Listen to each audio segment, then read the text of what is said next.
Hello mga kabarks, mga kalingap, kumusta po kayo? Isang mapagpalang araw po sa inyong lahat kung nasaan man kayong dako sa mundo sa mga oras na ito. Anong oras man dyan sa mga oras na ito, umaga, gabi, tanghali.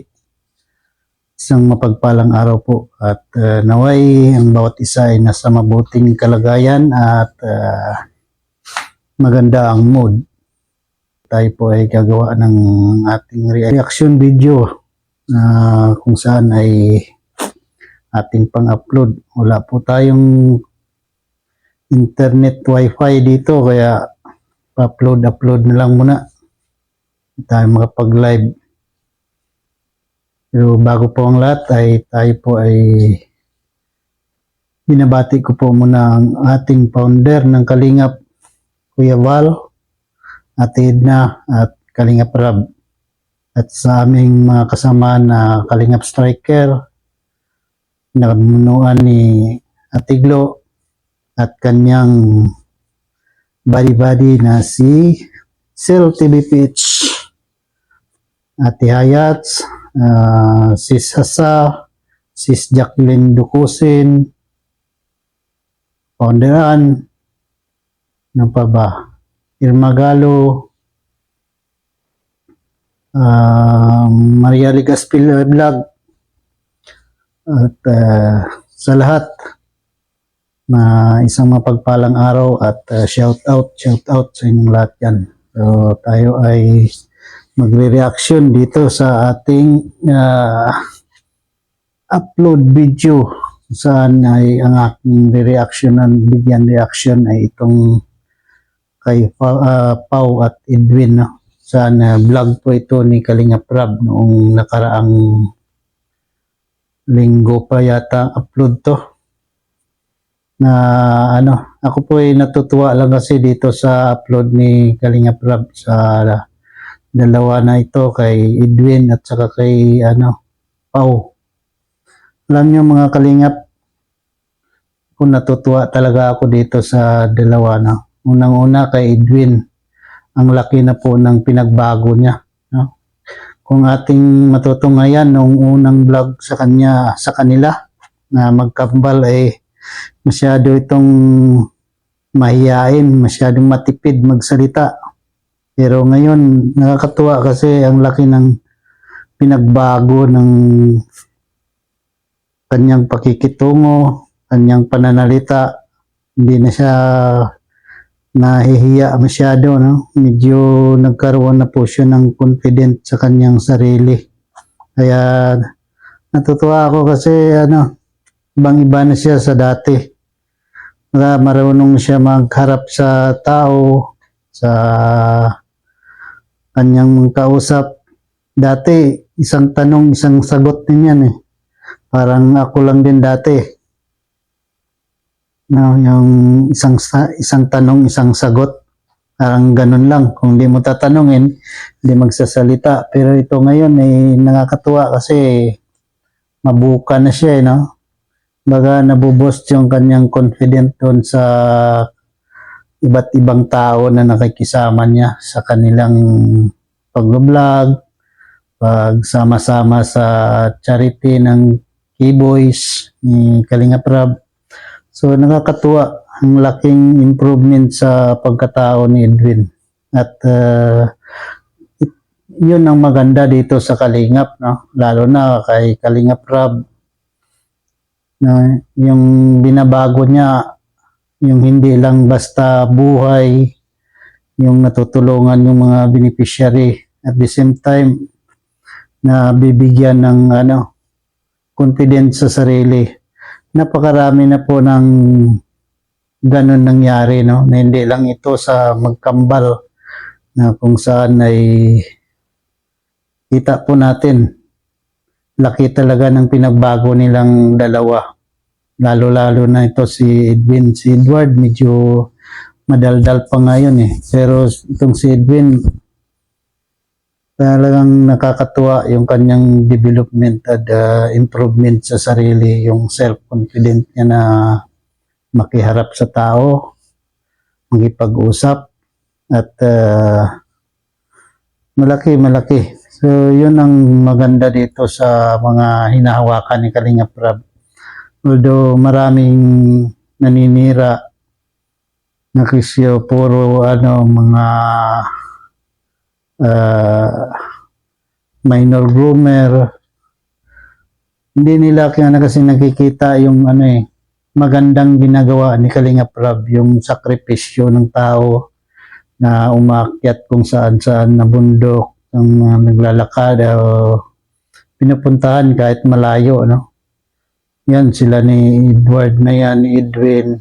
Yun, isa na yan sa malaki na itulong ni Kalingap Rab, no? Hindi lang sa kanilang financial o ano man, yung scholarship, kundi pati ang pagkatao nitong dalawa na bago, no? Na dati ay walang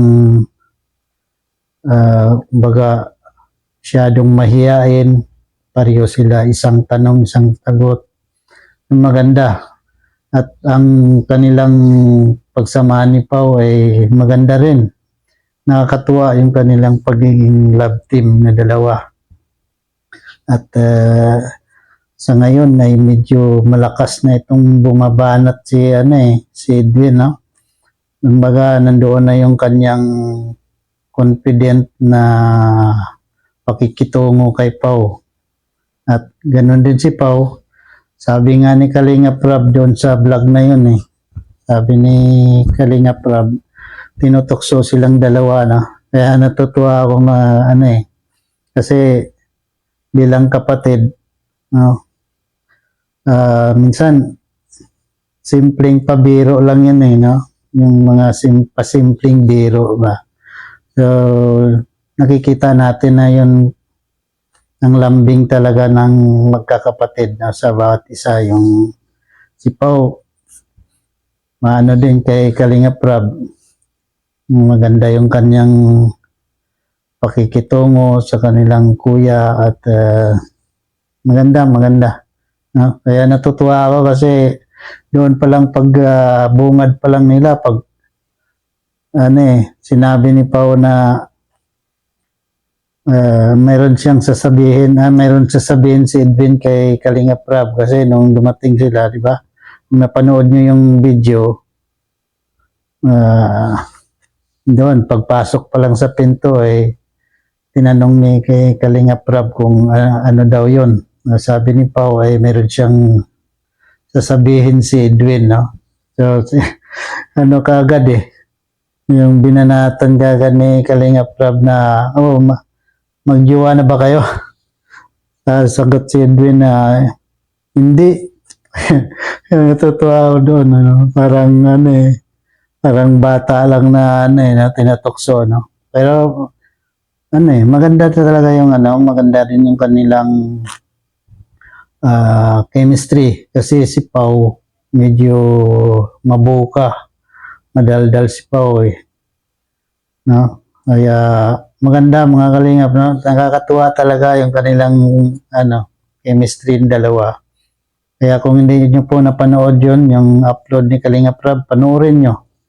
Maging kayo, matutuwa kayo doon. Ang saya panoorin. Basta maganda. At meron akong isang clip na kinuha doon, yung kung saan doon sila sa malapit na sa school ni Edwin, no? Pero bago po yun, meron pa silang yung kilig moment doon sa sa barbershop Hindi ko lang masyadong na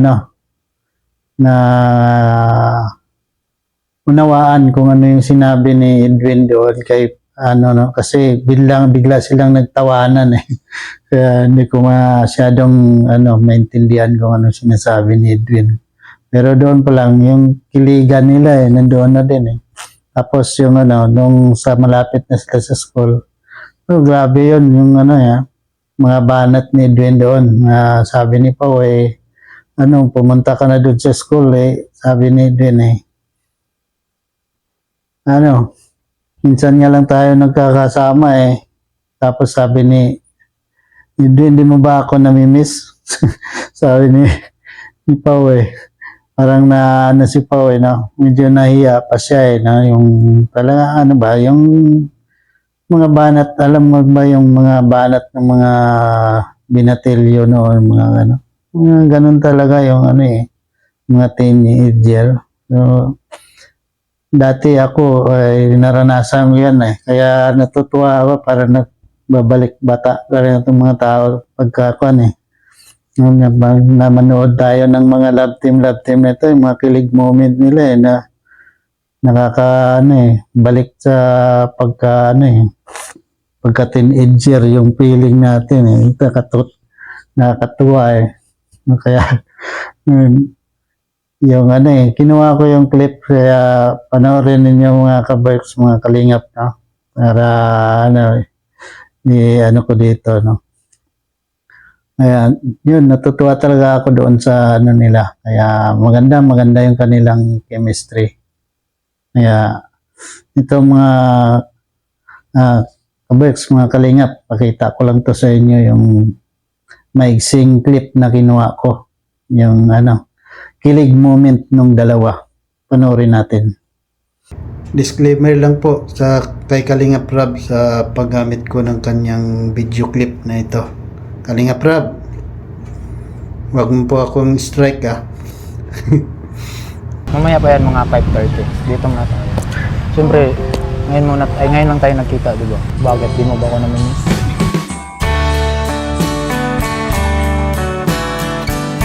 Connect naman nung namimiss. Yung inisip ko yung attendance mo doon, mamaya bumagsak ka. Ay, Lahat hindi mo na mo. lang i-connect ay. Actually, matagal na akong bumagsak Hindi sa'yo. ako natutuwa mga kalingap. Grabe naman yan. Lahat mo na lang ibanat be. Sige na nga kahit anong banat ko, pero hindi mo pinapransya ang manhid mo. Manhid. Aray ko naman. Ba't gumaganyan naman? Parang naman Di ba mga kalingap? Ang saya nakakatuwa talaga ito si Edwin parang mga siya, kampante na siya makipag kay Pao makipag biruan o seryoso man o kung ano man yung niya nakakatuwa kasi malaki talaga yung improvement niya at saka yung mga balat niya ngayon talagang may laman no? Kahit na sabihin na lang joke lang siya may laman at si Pao siyempre si Pao sabagay parehas naman silang dalaga naman na si Pao, nasa tamang edad naman na si Edwin, basta yung lang yung importante magtuloy yung pag-aaral nila no? So kung ano man yung kanilang magiging pa dating ng araw nasa kanila na yun kasi hindi naman natin masabi ang panahon si Edwin may tsura naman, si Pao bagay sila kasi sabi nga ni Kalingap Rab talagang bagay kayong dalawa dahil isang mahiyain at saka isang walang hiya. Kaya natawa ako doon sa sabi ni Kalingap Rab isang mahiyain at isang walang hiya so, kung gusto niyo po ninyo panoorin ay puntahan po ninyo sa channel ni Kalingap Rab. Nandoon po yun naka-upload yung kanyang video na yan no? Yung title ay Edwin at Pao biglang sumugod sa bahay yata. Yun ang yata yung title niya. Panoorin ninyo mga Kalingap at ating suportahan yung mga upload ni Kalingap Rab at kay Kuya Val, kay Ate Edna at saka sa mga Kalingap partners. Suportahan po natin sila mga kaberks, mga Kalingap at yun hanggang dito na lang ang aking pag-reaction video at maraming salamat at please support my channel. Ang aking munting bahay ay pinapalago pa kaya mga Kalingap, mga kaberks ay suportahan niyo po yung aking mga video uploads at please magtamsak naman kayo kung manood kayo kasi may mga nanonood, yung iba hindi na naman katamsak. Mga ano lang, na basta lang nanonood. So, ngayon, hinihingiling ko yung suporta at tamsak at subscribe kung sino man ang hindi pa nakapag-subscribe. Kaya yan lang mga kalingap, mga ka-Berks, at pagpalain nawa ng Panginoon ng bawat isa at God bless sa inyong lahat. Bye-bye! See you next video and upload.